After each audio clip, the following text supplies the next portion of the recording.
చంద్రబాబు నాయుడు గారు అండ్ ఆ రెండు విషపు పత్రికల టార్గెట్ జగన్మోహన్ రెడ్డి గారు ఈ భూమి మీద ఉండకూడదు. వైఎస్ఆర్ కాంగ్రెస్ పార్టీ రద్దు చేసేయాలి. జగన్మోహన్ రెడ్డి గారు ఏ వ్యాపారాలు చేయకూడదు. ఇప్పుడు భారతమ్మ గారు కూడా ఉండకూడదు వాళ్ళ దృష్టిలో. అందుకనే ఎలాంటి విషం చిమ్ముతున్నటువంటి వార్తలను రాస్తున్నారు మీరు ఒక్కసారి చూడండి. నిజంగా కడుపుకి అన్నం తినేవాడు ఎవడన్నా ఇలాంటి వార్త రాస్తాడా? మనిషి జాతిలో పుట్టినవాడు ఎవరైనా ఇలాంటి వార్త రాస్తాడా? సూటిగా అడుగుతున్నా, రాధాకృష్ణ, నువ్వు కడుపుకి అన్నమే తింటున్నావా? మనిషి పుట్టకే పుట్టావా? ఎవడైతే ఇలాంటి హెడ్డింగులు పెట్టిన వాడిని కూడా, భారతమ్మ గారిని ఇలా నీచంగా ట్రోల్ చేసేటటువంటి ఎవడైనా కూడా వాడు మనిషి పుట్టక పుట్టల.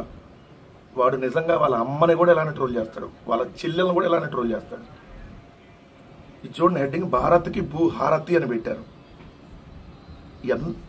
ఎంత నీచానికి దిగజారిపోయారు వీళ్ళనంటే, ఇంతకంటే దిగజారలే అన్న ప్రతిసారి దిగజారిపోతూ ఇలాంటి హెడ్డింగ్లు పెట్టి రాస్తా ఉన్నారు. తెలుగుదేశం పార్టీ వాళ్ళు కూడా ఇలానే భారతమ్మ గారిని హారతి అని చెప్పి ట్రోల్ చేస్తూ వాళ్ళు ఒక రాక్షస ఆనందాన్ని పొందుతున్నారు. ఎందుకంటే వాళ్ళ అమ్మల్ని కూడా ఇలానే ట్రోల్ చేస్తారు, వాళ్ళ చెల్లెల్ని వాళ్ళ అక్కల్ని కూడా ఇలానే ట్రోల్ చేస్తారు. అలా ట్రోల్ చేసేవాళ్ళు అలా మీమ్స్ పెట్టి ఇలా హారతి అనేటటువంటి వార్తలు రాసేవాడు నిజంగా వాళ్ళ అమ్మని కూడా వాళ్ళు అలానే రాస్తారు. రాసేవాడు ఇలాంటి హెడ్డింగ్లు పెడతారు. ఎంత తప్పుడు వార్త! నిజంగా కడుపుకి అన్నం తింటే ఇలాంటి వార్త రాయడం. ఈ వార్త మొత్తం చూడండి, భారత్కి భూహారతి అని హెడ్డింగ్ పెట్టి సొంత కంపెనీకి జగన్ సంతర్పణ, ఎన్నికల షెడ్యూల్కు ముందు బరి తెగింపు, భారతీ సిమెంట్స్కి 744 ఎకరాలు సున్నప్రాయి లీజు, వైఎస్ హయాంలో రఘురామ సిమెంట్స్కి మంజూరు, రాష్ట్ర ప్రభుత్వంతో ఒప్పందం చేసుకుని రఘురాము, ఆ తర్వాత భారతీ సిమెంట్స్గా పేరు మార్పు, జగన్ సీఎం కాగానే పునరుద్ధరణకు ప్రయత్నాలు, హైకోర్టు ఆదేశాలకు న్యాయ సలహా గొంతలు, అడ్వకేట్ జనరల్ సహా పలువురు పాత్ర అని చెప్పి హెడ్డింగ్ పెట్టారు. ఎంత దారుణం! అసలు దీని వార్త జగన్మోహన్ రెడ్డి గారు అంటే 744 ఎకరాలు సున్నప్రాయి లీజ్ ఇచ్చేశారంట. అసలు అది ఎప్పుడుది కోర్టు తీర్పుల తర్వాత ఎప్పుడు వచ్చింది? దీన్ని ఎవరు దాన్ని ఏంటంటే వీళ్ళకి కావాల్సింది బురద జల్లేయాలి ఫస్ట్. అసలు ఇది రాజశేఖర రెడ్డి గారు ఉన్నప్పుడు కడప జిల్లా ఎర్రగుంట్ల కమలాపురం మండలాల్లో 2037 ఎకరాలు సున్నప్రాయ నిక్షేపాన్ని రఘురామ సిమెంట్స్కి 2006 మార్చి 27న ఇచ్చింది అప్పుడు ఉమ్మడి ప్రభుత్వం. దాని తర్వాత వాళ్ళు అక్కడ 475 ఎకరాల్లో తాము ఆశించిన కన్యం లేదంటూ 2008 నవంబర్ 7న భూమిని రఘురామ సిమెంట్ సర్కారుకు వెనక్కి ఇచ్చేసింది ప్రభుత్వానికి. ఇంకా మిగిలింది రఘురామ సిమెంట్స్ దగ్గర 1562 ఎకరాలు ఉంది. ఇందులో వేర్వేరు గ్రామాల పరిధిలో విస్తరించిన 744.74 ఎకరాలకు మాత్రం లెటర్ ఆఫ్ ఇంటెంట్ ఇచ్చారు. సో అంటే ఆ వెంటనే లీజుకి ఉత్తర్వులోకి వచ్చేసినట్టే లెటర్ ఆఫ్ ఇంటెంట్. దీని ప్రకారం రఘురామ సిమెంట్స్ ఆ భూముల్లో లైమ్ స్టోన్ మైనింగ్ చేపట్టాలి. ఇది 744 ఎకరాల్లో లైమ్ స్టోన్ మైనింగ్ చేపట్టాలి. ఇప్పుడు ఇది 2009కి సంబంధించి.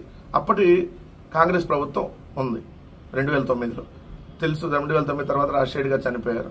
సో ఈ రఘురామ సిమెంట్స్ని రాజశేఖర రెడ్డి గారు ఉన్నప్పుడే 2009 ఫిబ్రవరిలోనే ఏదైతే జగన్మోహన్ రెడ్డి గారు దాన్ని కొనుక్కున్నారు, భారతీ సిమెంట్స్గా పేరు మార్చుకొని కొనుక్కున్నారు. రఘురామ సిమెంట్స్ని కొనుక్కున్నారు. దాని తర్వాత రాజశేఖర రెడ్డి గారు చనిపోయారు. కాంగ్రెస్ పార్టీ ఏదైతే జగన్మోహన్ రెడ్డి గారిని వేధింపులకు గురి చేసింది అవన్నీ మనందరం చూసాం. అయితే దాని తర్వాత 2014 సంవత్సరం దాకా జగన్మోహన్ రెడ్డి గారి మీద కేసులు పెట్టారు. సో వాళ్ళకి మైనింగ్ సంబంధించినటువంటి ఇవ్వలేదు. సో వాళ్ళు అప్లై చేస్తున్నారు. ఏదైతే 744 ఎకరాలకు సంబంధించి అప్పుడు కాంగ్రెస్ ప్రభుత్వం ఇవ్వలేదు. మళ్ళీ 2014 సంవత్సరంలో ఏదైతే భారతీ సిమెంట్స్ లేఖ రాసింది కేంద్ర ప్రభుత్వానికి 2014 జూలై 15న ఏదైతే మైనింగ్ అవసరమైన అనుమతుల కోసం కేంద్ర ప్రభుత్వానికి లేఖ రాసింది. లేఖ రాస్తే భారతీ సిమెంట్ దరఖాస్తు చేసుకున్న మేరకు మైనింగ్ ప్లాన్కు 2014 జూలై 15న కేంద్ర గనుల శాఖ ఆమోదం తెలిపింది. కేంద్ర గనుల శాఖ 2014 జూలై 15న ఇక్కడ మైనింగ్ చేసుకోండి అని చెప్పి అనుమతి ఇచ్చింది. కానీ అప్పుడు చంద్రబాబు నాయుడు గారు ముఖ్యమంత్రిగా ఉన్నాడు కాబట్టి రాష్ట్ర ప్రభుత్వం ఏం చేసింది, జగన్మోహన్ రెడ్డి గారు మళ్ళీ కేంద్ర ప్రభుత్వం అనుమతి ఇచ్చింది, రాష్ట్ర ప్రభుత్వానికి మళ్ళీ అప్లై చేసుకుంటారు కదా. కడప జిల్లాలో వాస్తవంగా చెప్పాలంటే అత్యాధునిక సాంకేతిక పరిజ్ఞానంతో భారతీ సిమెంట్స్ అనేది స్టార్ట్ అయింది. సో కానీ ఏం చేశారు, అప్లై చేస్తే అప్పుడు చంద్రబాబు నాయుడు గారు ఈ భారతీ సిమెంట్స్ ఎట్లయినా క్లోజ్ చేయాలనేటువంటి ఉద్దేశంతో చంద్రబాబు నాయుడు గారు ఈ భారతీ సిమెంట్స్ పేరు ఎలా మార్చుకుంటారు రఘురామ సిమెంట్స్ నుంచి అని చెప్పి ఒక పాయింట్ను ఒకటి తీసుకొని దాన్ని ఆసరాగా చేసుకొని ఏం చేశాడు, వీళ్ళకి మైనింగ్ అనేది ఇవ్వాల భారతీ సిమెంట్స్కి. ఇవ్వకపోగా ముందు ఒక నోటీస్ ఇచ్చారు. అసలు పేరు మార్పుకు సంబంధించి తమకు ఎందుకు సమాచారం లేదని నోటీసులు జారీ చేసి నిర్ణీత గడువులోపు సమాధానం ఇవ్వకుంటే గనుల లీజు దరఖాస్తును తిరస్కరిస్తామని చెప్పి ఏదైతే ప్రభుత్వం నోటీస్ ఇచ్చింది చంద్రబాబు నాయుడు గారి ప్రభుత్వం. అయితే ఈ నోటీసులకు భారతీయ సిమెంట్స్ కౌంటర్ దాఖలు చేసేందుకు సమయం ఉన్నా కూడా చంద్రబాబు నాయుడు గారు నోటీసులు గడువు తీరక ముందే భారతీయ సిమెంట్స్ కి మొత్తం ఇచ్చినటువంటి మైనింగ్ ని రద్దు చేసి పడేశాడు. భారతీయ సిమెంట్స్ సంబంధించిన మైనింగ్ రద్దు చేస్తే హైకోర్టుకి వెళ్ళారు. హైకోర్టుకి వెళ్తే హైకోర్టు క్లియర్ గా చెప్పింది భారతీయ సిమెంట్స్ స్పందించడానికి ఇంకా సమయం ఉండగానే హడావిడిగా ఆ సంస్థ దరఖాస్తును ఎందుకు రద్దు చేయాల్సి వచ్చిందో తెలపాలని చెప్పి చంద్రబాబు నాయుడు గారి ప్రభుత్వానికి హైకోర్టు నోటీస్ ఇచ్చింది. నోటీస్ ఇచ్చిన తర్వాత 2016 డిసెంబర్ 30న ఏదైతే దీనిపై కంపెనీ స్పందించలేదని చెప్పి అది 2017లో రద్దు చేశారు. 2017 జనవరి 10న రఘురామ్ సిమెంట్స్ కి ఇచ్చిన ఎల్ఓసిని చంద్రబాబు నాయుడు గారి సర్కార్ రద్దు చేసింది. చేసిన తర్వాత కోర్టుకి వెళ్తే కోర్టు క్లియర్ గా స్టేటస్ కో ఇచ్చింది. ఇప్పుడు స్టేటస్ కో ఇచ్చి ఈ విషయంలో స్టేటస్ కో పాటించాలని 2017 ఏప్రిల్ 13 ఇచ్చింది. చంద్రబాబు నాయుడు గారు రద్దు చేసింది 2017 జనవరి 10న. సో స్టేటస్ కో 2017 ఏప్రిల్ 13 ఇచ్చింది. దాని తుది తీర్పు మొన్న 2023 సెప్టెంబర్ 21 వచ్చింది. తుది తీర్పు ఏమిచ్చారు?